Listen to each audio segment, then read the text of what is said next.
কেমন স্যার? হ্যাঁ, কি ঘুমাইছো? না স্যার, ঘুমাইনি, আমি আপনার জন্যই ওয়েট করতেছি স্যার। আচ্ছা, তাহলে বলো। তারপরে বাসায় আসতে অবশ্য আমি বাইরে ছিলাম। স্যার খেয়েছেন স্যার? হুম।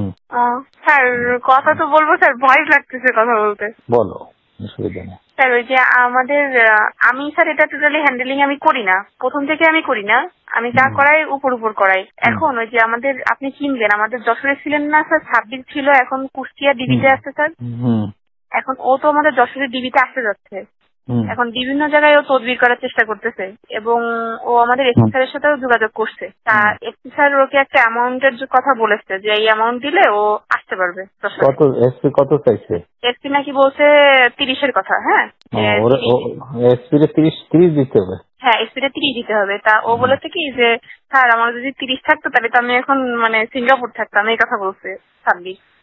সাব্বির অনেক কান্নাকাটি করে বলছে যে আমার স্যার একটু যদি 15 মধ্যে করে দিতে পারতেন, এই কথা নাকি আমাদের এসপি স্যারকে বলেছে, আনিস স্যারকে। স্যার ও এটা সাব্বির ভালো হবে না। সাব্বির আমি চিনি, ও আমার কাছে ছিল খুব।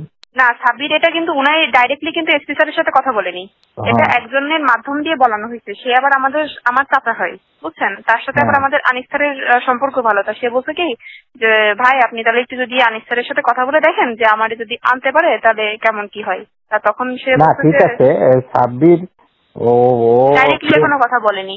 ডাইরেক্টলি অসুবিধা, আর ও আনিসকেও পারবে না, ও আনিস থাকতে আসতে চায় না, আর আনিসকে পারবে না। আনিসকে 30 লাখ টাকা দিলে ও কোথা থেকে কি করবে? আরো তো জায়গা আছে, তাই না? এটা তো আশ্বস্ত করছে আনিস স্যার তাকে। আনিস বলছে যে এত দিলেই আসতে পারবে। এত দিলেই আসবে কিভাবে? ডিআইজি পোস্টিং না দিলে তো আসতে পারবে না। হ্যাঁ, এখন তারপরে আমি তো চাচারে বলছি যে আমি মনির স্যারের কথা তো স্যার আপনাকে বলছি যে ওনারটাই রাখবো, আপনাকে আমি কোথাও আমি ছোট হইতে দেব না। একই কথা, এসপি যদি 30 নেয় ডিআইজি নেবে কত?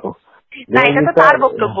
এখন ও তো 30-এ রাজি হচ্ছে না, ও বলছে যে আমি যদি ইনফ্যাক্ট ওরে না দেওয়া ভালো ওরে, কারণ ও মানুষের পর্যায়ে পড়ে না, ও খুব দুষ্টু লোক। ও ওই জায়গায় বসে ভালো কামাই করতেছে, ভাগ দেওয়া লাগতেছে না, ও দিয়ে ওর ভালো। এখানে এসে ও এসপিরেও জানাবে না কিছু, পয়সা দিয়ে গেলে ডিআইজিরও জানাবে না, অতএব ও দুষ্টুমি করবে। ও জায়গায় যাওয়ার লোক আছে। আচ্ছা, হ্যাঁ, ও তো আসতে চাচ্ছে স্যার। ও হলো মুক্তিযোদ্ধার সন্তান প্লাস আওয়ামী লীগের লোক। আর সাব্বির তো তোফায়েল ভাই আসুক, তোফায়েল দাও, তোফায়েল ভালো ছেলে, প্লাস সাপোর্ট দেওয়া। তোফায়েল আমার সাথে আছে, ওই এসপিরে বলে ওদের করা যাবে। তারপরে কোথায় কারো কি শালা এনে কেন করবে? তুমি ভালো থাকো, তোমার সাথে কথা বলে আমারও ভালো লাগে।